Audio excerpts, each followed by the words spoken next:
Preposition का part number 1, जैसे कि आप सभी को पता है, मैंने आपके लिए जो इंग्लिश ग्रामर का कोर्स शुरू किया था उसमें मैंने आपके 3 चैप्टर कंप्लीट करा दिए हैं, एक है नाउन, प्रोनाउन एंड एडजेक्टिव।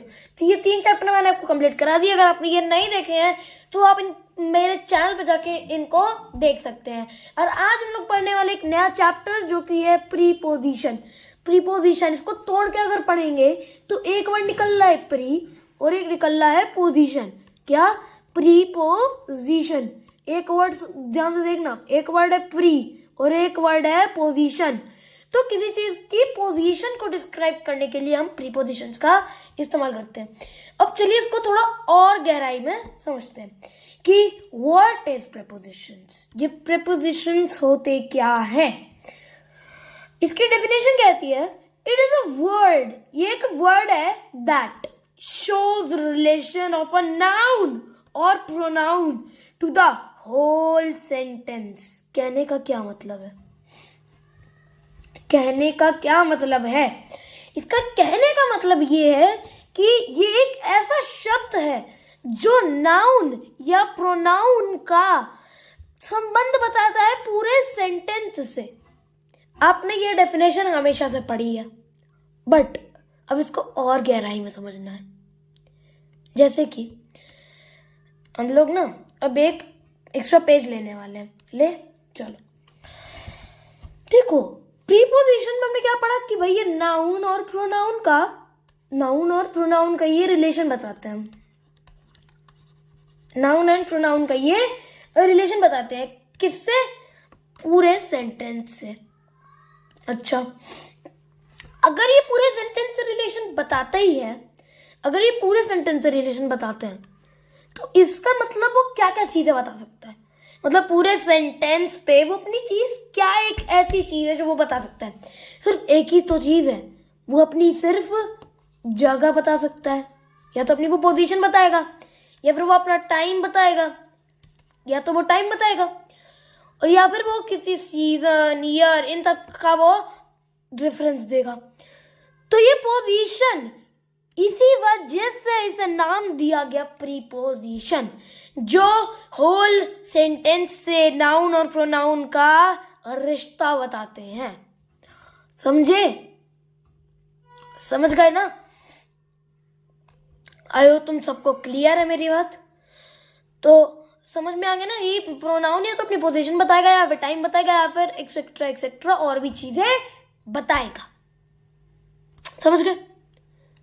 देखो इसी तरीके से अब देखो, जैसे कि हमको पता है कि अपने प्रीपोजिशन का एक और चीज समझ लेना, एक और चीज, एक सेकेंड, हाँ, एक और चीज की जो प्रीपोजिशन होता है ना, ये प्रीपोजिशन हमेशा नाउन या फिर, एक सेकेंड, इसको ना पकड़ के हम लोग डिलीट ही कर देंगे सीधा। रुको,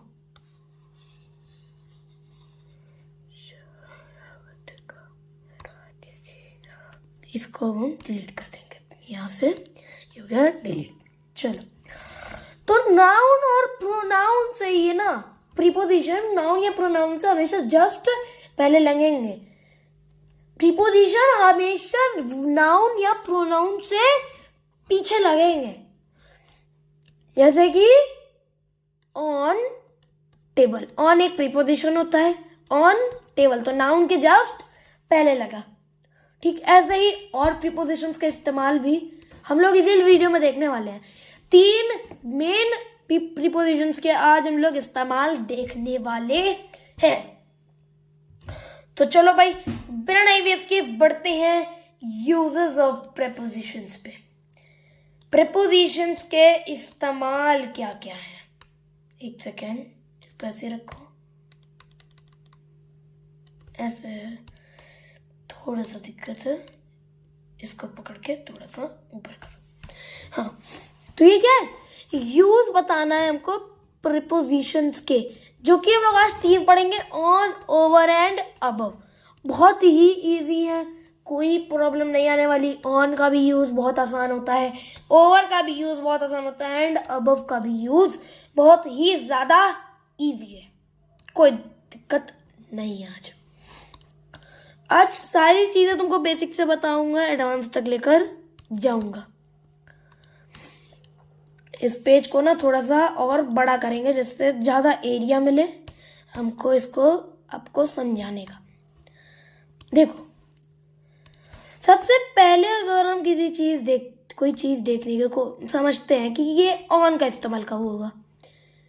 ये ऑन का इस्तेमाल, ऑन, मान लो कोई एक चीज है, जैसे क्या बताएं, हाँ, एक ये गिलास है,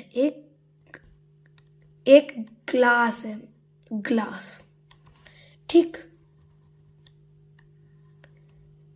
एक ये हमारे पास एक गिलास है, इसके ऊपर एक प्लेट रखी हुई है और क्या हो रहा है, ये आपस में टच हो रहे हैं। क्या हो रहा है? टच हो रहा है एक दूसरे से। ये क्या हो रहा है? टच हो रहे हैं।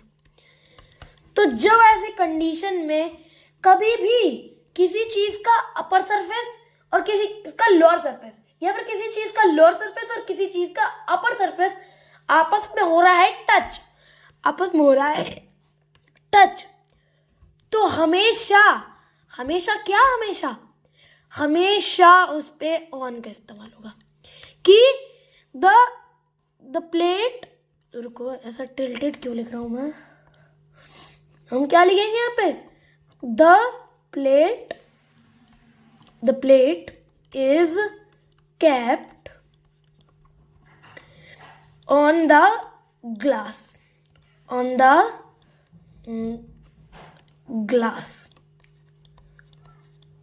वो ग्लास के ऊपर प्लेट को रखा गया है। तो ये जो ऑन है वो किस वजह से लगा, क्योंकि प्लेट का लोअर सरफेस एंड ग्लास का अपर सरफेस क्या हो रहा था, टच, है ना, क्या हो रहा था, टच हो रहा था।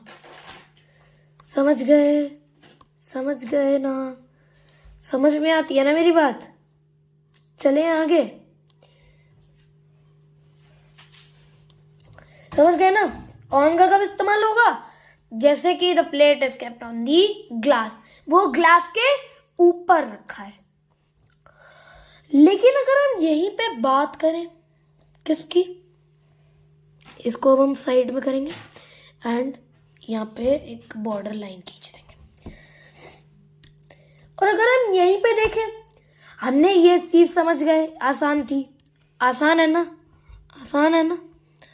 कोई दिक्कत, कोई परेशानी तो बता देना। कोई दिक्कत हो, कोई परेशानी हो तो you are free to ask me in the comment section. आप लोग मुझसे सारी चीजें बहुत ही अच्छे तरीके से आप पूछ सकते हो, कोई रोक नहीं है, ठीक है। कोई ऐसा नहीं कि नहीं पूछ सकते आप ये नहीं कर सकते, तो पूछ लेना। अगर कोई भी दिक्कत आए, कोई भी परेशानी हो तो मुझसे जरूर कमेंट्स के अंदर पूछ लेना। अच्छा, अब ये तो समझ गए ऑन का कब इस्तेमाल होना है। अब ओवर का इस्तेमाल कब होना है। ओवर का इस्तेमाल होता है जैसे कि ये एक इंसान है, ठीक, ये एक बढ़िया सा इंसान है आपकी तरह, 6th ग्रेड में पढ़ने वाला, या फिर 7th या 8th या 9th या 10th इस ग्रेड में पढ़ने वाला एक इंसान है। अब क्या वो बारिश हो रही है तो ये अपने हाथ में एक छाता पकड़ा है, छाता ऐसे कुछ इस तरीके से, ये कुछ एक छाता टाइप का पकड़ा है, ड्राइंग पे मत जाना, ठीक। तो ये जो छाता है ये उसके सर के ऊपर तो है, तो क्या तुम ये कह दोगे the umbrella is on my head, ऐसे कहोगे? नहीं, ऐसा तो नहीं कहोगे।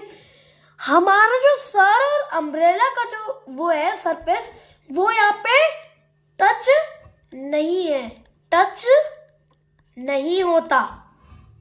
तो जब टच नहीं होगा मतलब डिस्टेंस होगा थोड़ा सा, बट बहुत थोड़ा डिस्टेंस होगा, ज्यादा नहीं, बहुत थोड़ा डिस्टेंस होगा। मान लो इतना डिस्टेंस होगा। अगर इतना डिस्टेंस है तो तुम ओवर का इस्तेमाल करोगे। तो क्या कहोगे तुम, the umbrella is over my head, ये करेक्ट है। क्या लिखेंगे, द अम्ब्रेला, ये आप आगे देख लेना, umbrella is over my head, ये मेरे सर के ऊपर है। समझ गए। अभी हम लोग सारे ऊपर चीजों की बात कर रहे हैं, मतलब जो भी चीज ऊपर जा रही है, ठीक। तो इतनी बात क्लियर। अच्छा, तो अब सेम तरीके से ना अब कुछ बाकी चीजों को भी समझना है आपको। एक ना हम एक काम करते हैं, इस सब को पकड़ करके डिलीट करेंगे, ये ऐसे। और अब मैं सफिशिएंटली इसको थोड़ा सा छोटा कर देंगे, जिससे अब हम इसको समझ पाओ, ठीक है।